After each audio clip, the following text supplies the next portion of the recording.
Okay, we now move on to Alton Towers, agenda item number 10, SMD 20220556. If I can ask the representatives to come forward.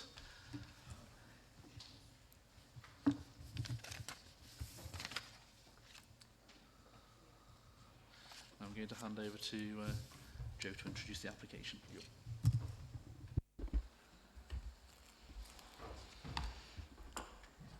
Okay, so this proposal is for the removal of existing structures and the construction of a new building to house an indoor attraction, associated groundworks, infrastructure and landscaping at Alton Towers Resort. The application site is located within the southwest corner of the resort on the edge of the plateau on which the resort sits. The application site currently consists of a back of house area with no public access. It's used for storage of various materials and is home to several storage containers. It's located within the, here you can see a clearer site plan of the current situation. The site's located within the open countryside and the Alton and Farley Conservation Area. And it's within an area that's cut out, but within the registered park and garden. It's adjacent to the Grade 2 listed flag tower, and the Bunbury Hill Fort scheduled monument sort of wraps round that you can see in sort of light purple there. Abbey Wood also wraps around the site to the west and the south, and this is a site of biological importance. So here's just some photos. This is the approximate location of where the public entrance to the area will be. This is the eastern end of the site. This gives you an idea of the site as it currently exists. This is the access route to the south of the application site. And this is the Grade 2 listed flag tower that's approximately 50 metres away from the nearest point of the application site. So this is a full application proposing the erection of a building to house a new indoor attraction. This includes, I'll just go to the site plan for you actually. Oh, sorry, I've lost it.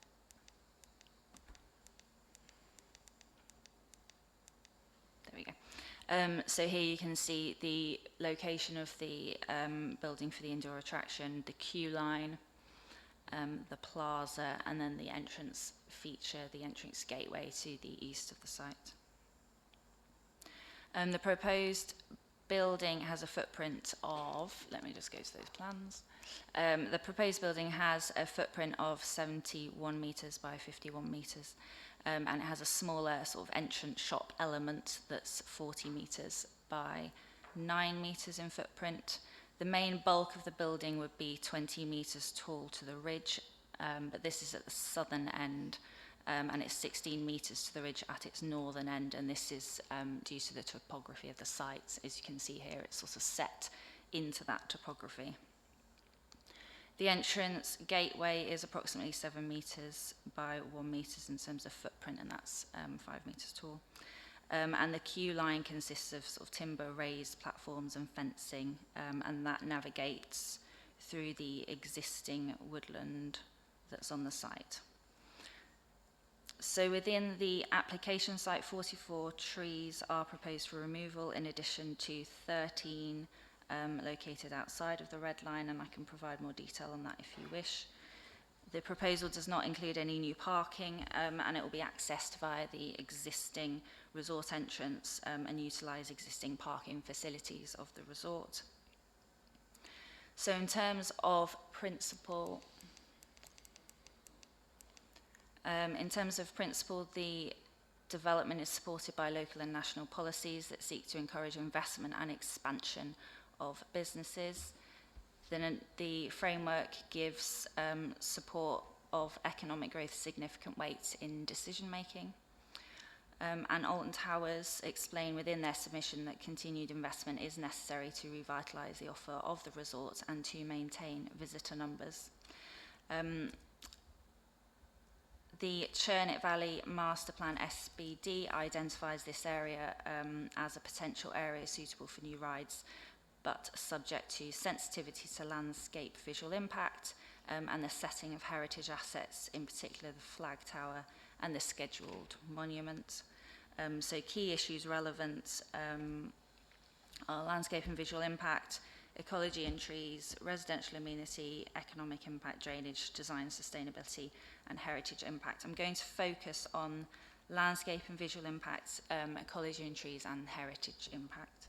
So in terms of landscape, the proposed new building would be partially visible from outside the resort, but the overall impact has been considered by the Council's landscape advisor to be minor.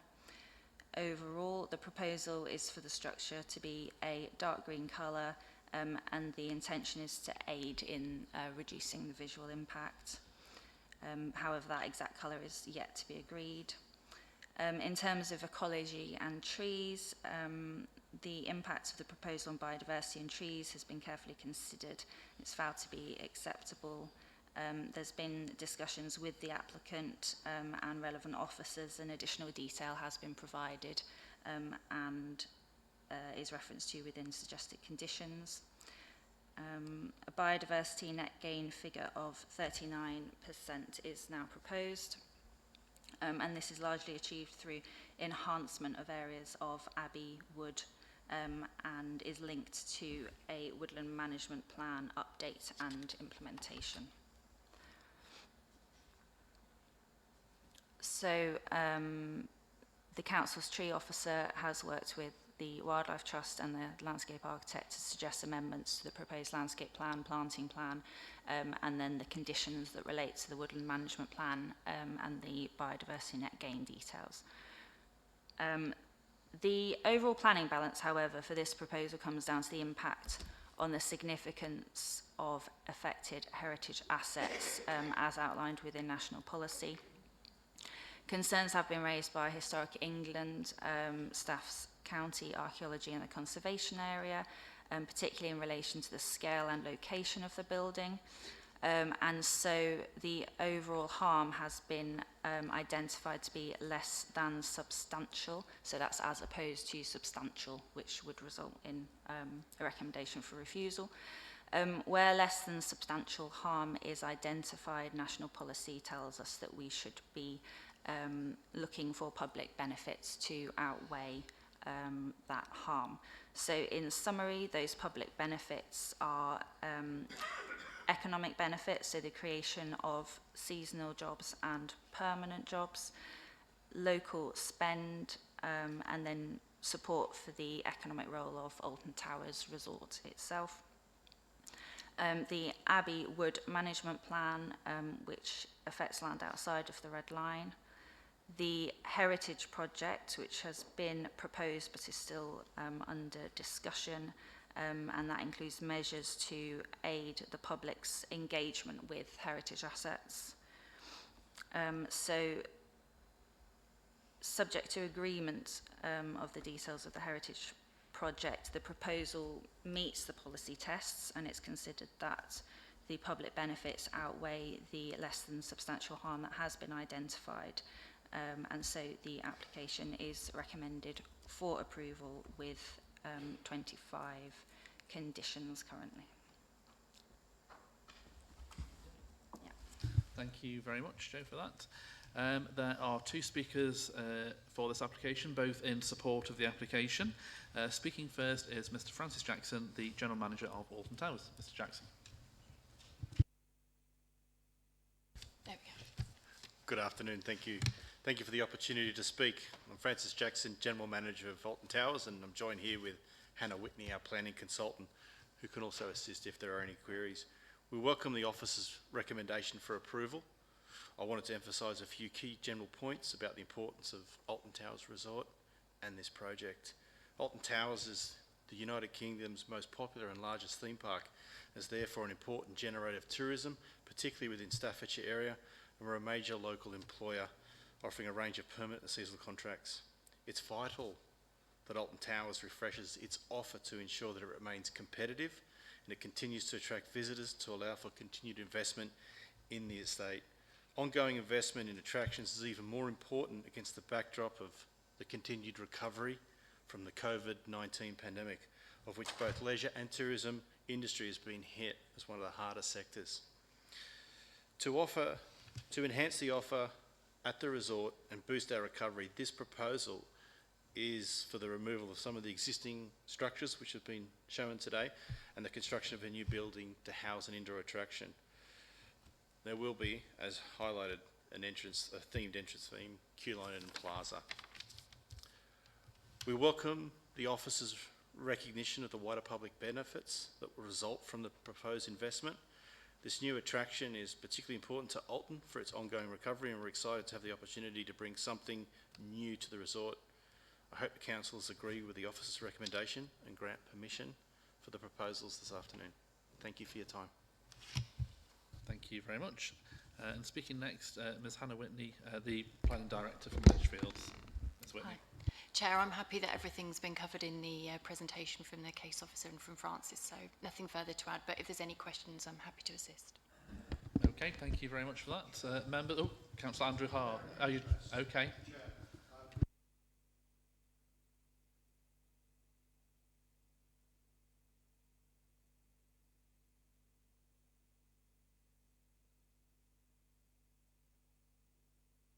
No. Okay. Thank you. Councillor Keith Launder. Yes, I think due to my position as well and the fact that I've had quite a lot of communications with Alton Towers, I probably need to abstain as well. But I just wanted to emphasise the fact that it fits our tourism strategy very well and all the economic structures that we're going forward with at the moment. So on that note, I'll leave it there and let the other councillors decide what to do. Thank you. Thank you. Members? Oh, hands everywhere. Councillor Peter Wilkinson. Thanks, Chair. As you understand, this is Zone 2 then? This development Zone 2? Zone 2, yeah. It does say potential for redevelopment in this area, which is sensitive to distant views, tree canopy, Bunbury Hill Fort and the Flag Tower. Leisure uses, including new rides, are potentially suitable in this area. Height restrictions should be considered due to this being the high point within the resort.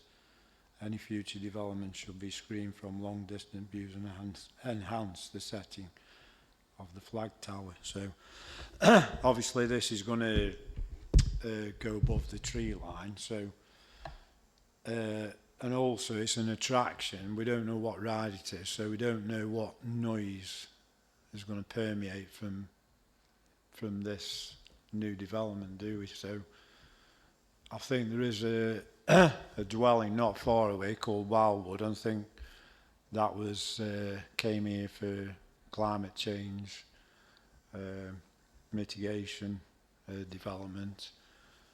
Whether we should consider a noise assessment from that dwelling, with it being quite close, and also I wouldn't like to see any lighting high up on this building because that'll impact on quite a distance. So whether we can look at the lighting on it, I don't know what external lighting there's going to be. We don't know what the noise is going to be, and I think we should know. And also any planting would probably be better to be evergreen, maybe fast growing conifers or things that are going to screen it all year round. So those are my concerns at the moment. Thanks, Chair. Thank you. Councillor Jim Davis. Yes, a question first of all. I note in the conditions that the colour of the building is up for discussion. But what's the building actually going to be clad with? What material? I can't see any reference to that. It's essentially a metal portal framed building. So it's a sort of metal clad.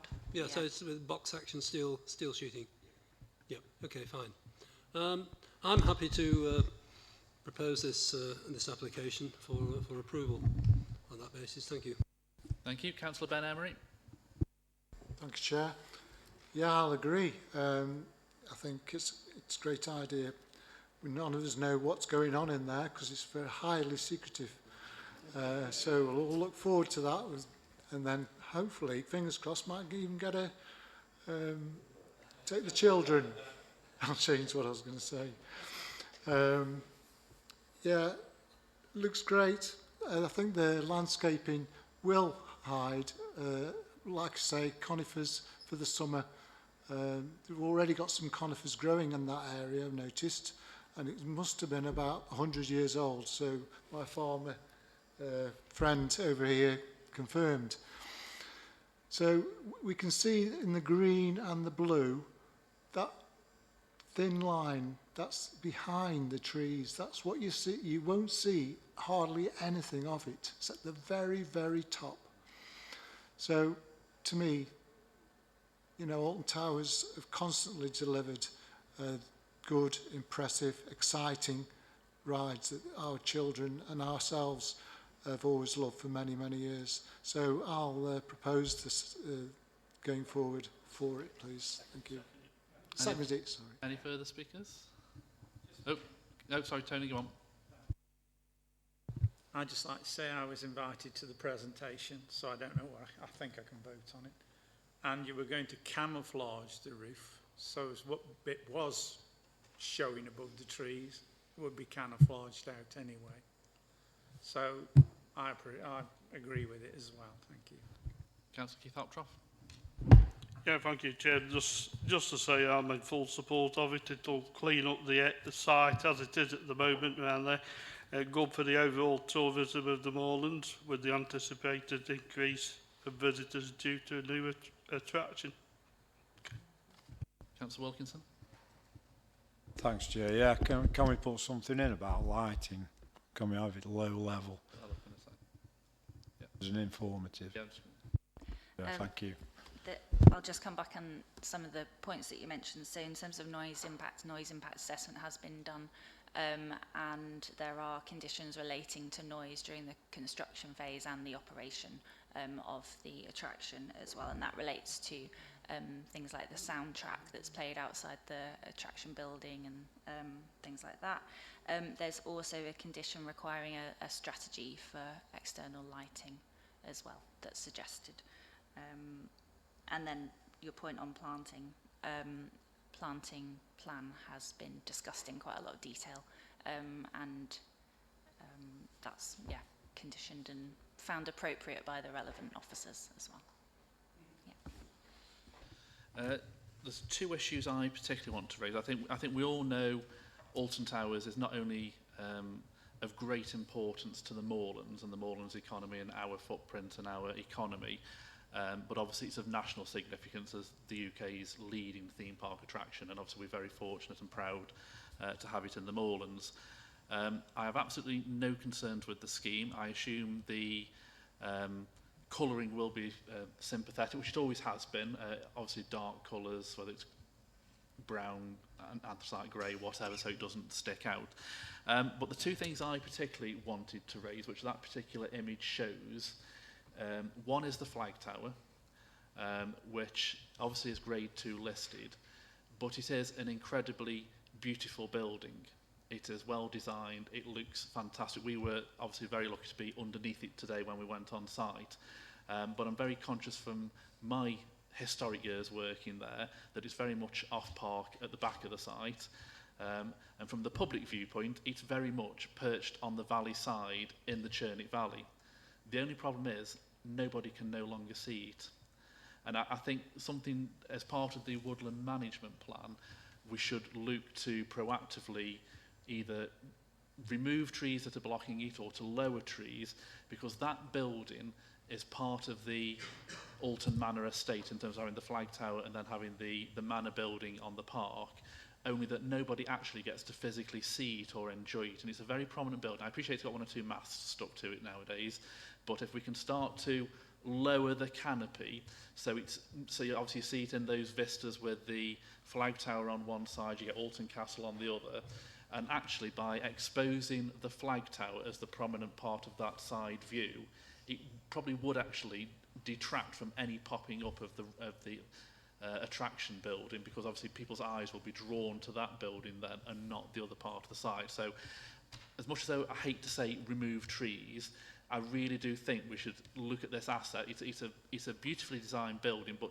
no one anywhere can see it anymore. You'd literally see the turreted top part, and I say I'd like to see that exposed.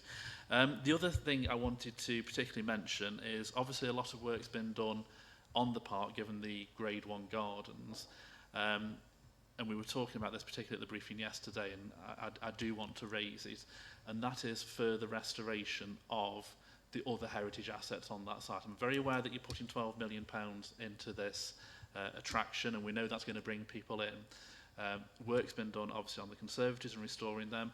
I would like to see the next part of that looked at very proactively as part of this scheme, and particularly my personal preference would be the orangery. Now I know that's quite a large scheme, and I'm not saying it should be done wholly as part of this this development, because I recognise it's going to take some time and some funding. But I think we've started that suite there of restoring those Grade 1 gardens. Amazing work's been done on the conservatories. I'd like to see further restoration this time on that orangery part, and I say whether it's spread over 2 or 3 future applications, so we start that in train. But I'd like to see that as part of this condition, that we start that next physical building of restoring those Grade 1 gardens and this next part of that. So I would like to effectively add that to the proposal for approval, if the proposal would be in acceptance of that. Councillor Davis is nodding yes. That would obviously be subject to further discussion with the council and the part of the woodland plan, but I think it's important that we make sure the development of the park and the enhancement of that is linked to actual development of the rise and thrills and attraction side of things as well. And I say I'd love to see more of that flag tower as we start to go around that valley, because the Churnick Valley master plan and all the other Churnick Valley stuff is absolutely key. So having that back on the valley side in full prominence would be absolutely amazing. So I'd hope you proactively look at that as well. Are there any other further comments from members? Okay, so we've had a recommendation for approval from Councillor Davies, seconded by Ben Emery. If you are in favour of approval, please raise your hands. That is unanimous, excluding the 2 that obviously have said they're going to abstain. Those abstaining? Those against? None. Okay, so you do have your approval. And we look forward to receiving more details in due course on what it is.